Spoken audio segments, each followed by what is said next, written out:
সংসদের বন্ধুগণ,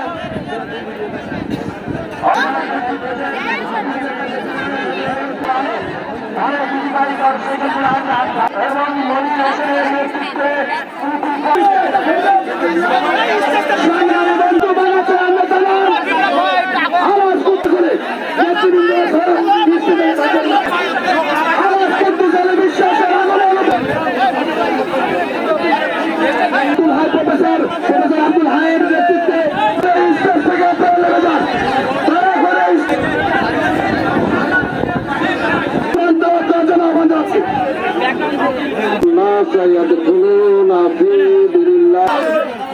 করছেন আমাদের কাটাচুয়া কেন্দ্রীয় জামে মসজিদের সম্মানিত ইমাম বাবলু এবং শাহুল।